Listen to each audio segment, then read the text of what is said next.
I grew up in a country called Turkmenistan.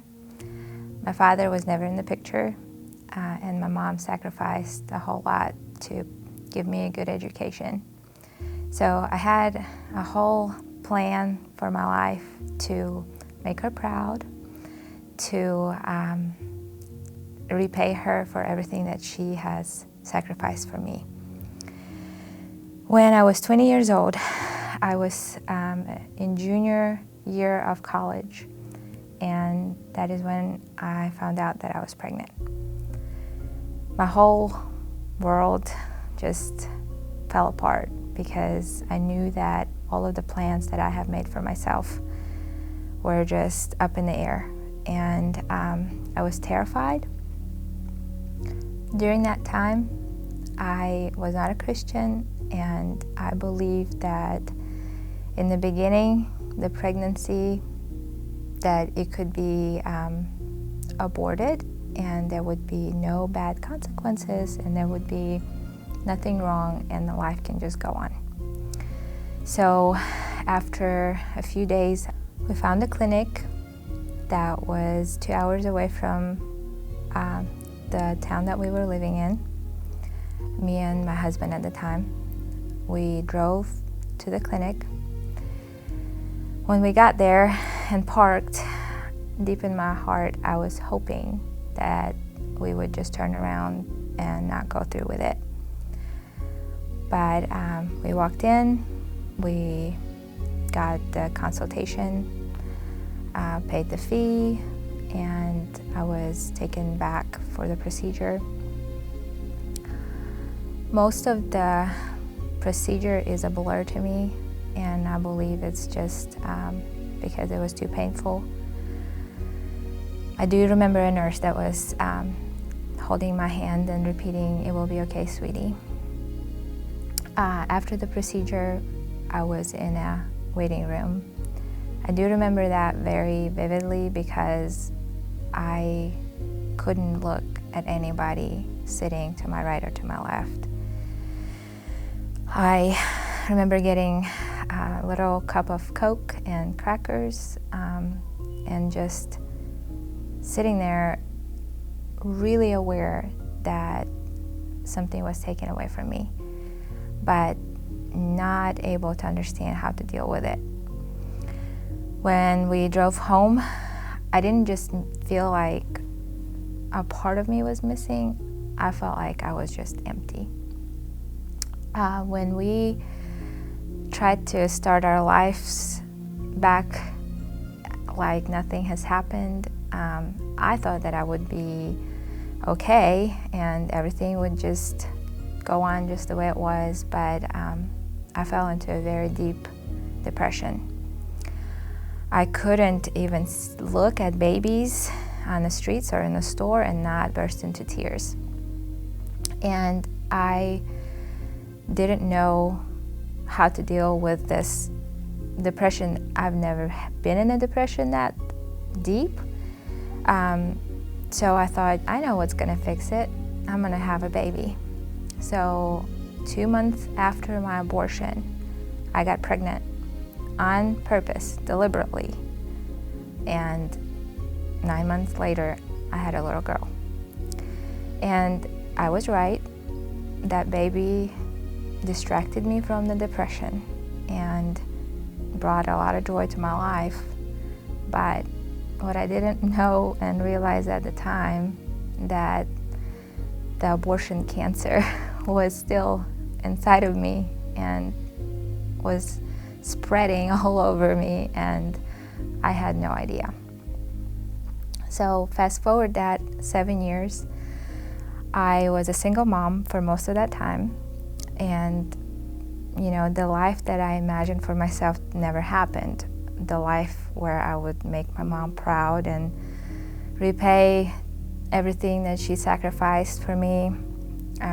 I could barely make my ends meet most of the time, but in that time, I finally met my Creator, who showed me the folly of relying on myself, the folly of building myself, I guess, a statue to worship. Here I am. I succeeded in life and got everything I wanted. I'm this strong Wonder Woman.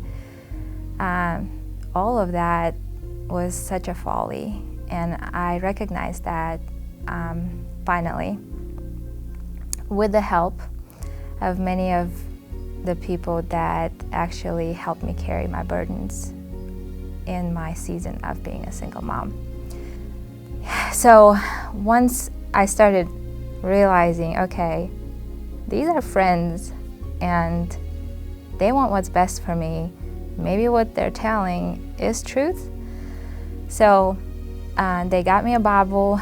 I started going to church and started learning about a God that loves me. That was a foreign idea.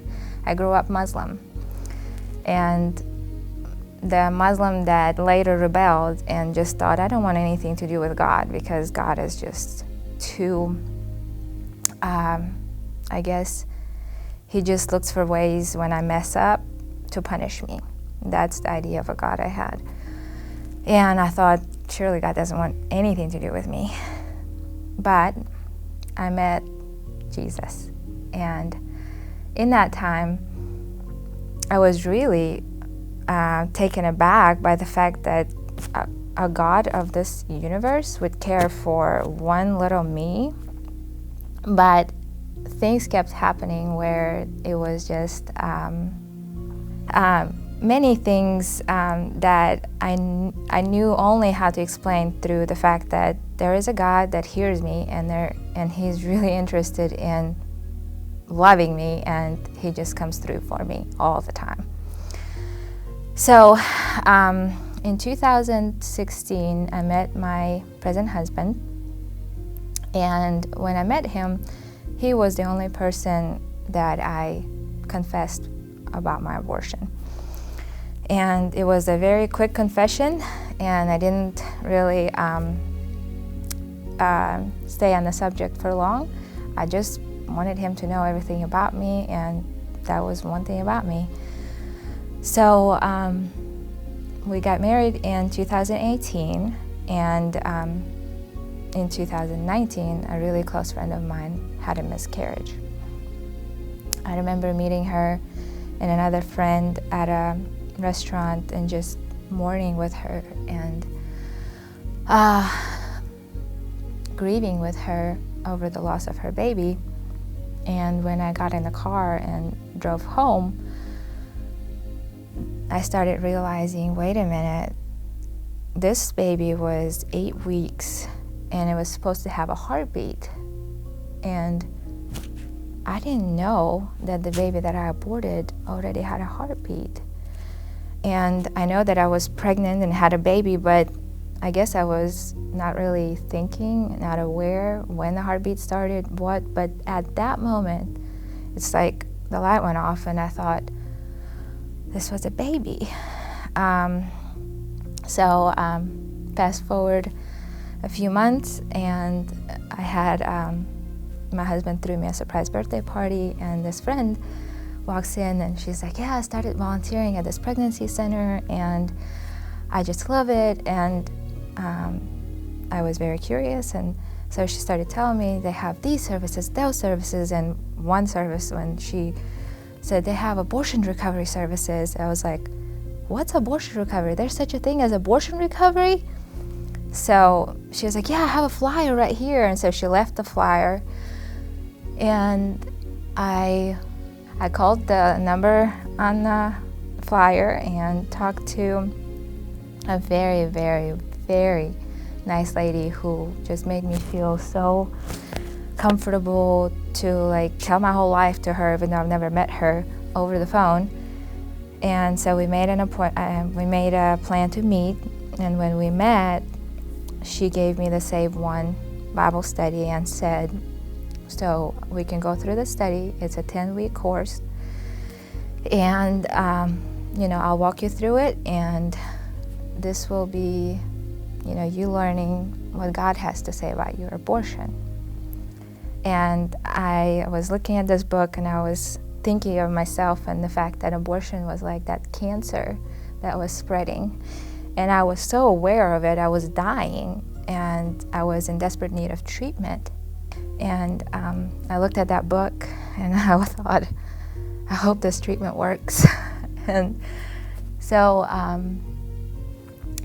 I will not hide the fact that this Bible study was the hardest Bible study I've ever done in my life. The hardest, but the most rewarding Bible study in my life. So finally, I got done with the study, and I did receive what I came for. The treatment worked. I have heard girls that I now help tell me, I've never seen somebody so joyful and so, free that has gone through abortion. Most people that they meet, even sometimes, girls that go through Bible studies together, they'll say, these people are still sad about it. These people are still, fixated on their sin, but we see this freedom in you and want it. And that's been nothing short of a miracle, because again, it's not me. It's not me. It's God. And so the more I focused on me, the more I missed the picture. But when I focused on God and what He can do for me and for you and for everybody else, that's when I get the picture. So it's been really cool to be able to really understand where the girls are coming from, because I was one of them. I also thought that God wouldn't fulfill Psalm 30 verse 5 in my life. Here in the South, we, say words grace and mercy often. And a lot of times they just don't sink in and don't really mean that much. It's just like Christianese. But through the SaveOne course, I finally understood what is mercy and what is grace in my life personally. I know now that I don't have to be punished for the sin of abortion. My Lord Jesus Christ has gone through this, and He paid a very high price for it. As far as the abortion choice goes, Romans 8:28 says that all things God turns around for good for those who love Him and are called by His purpose.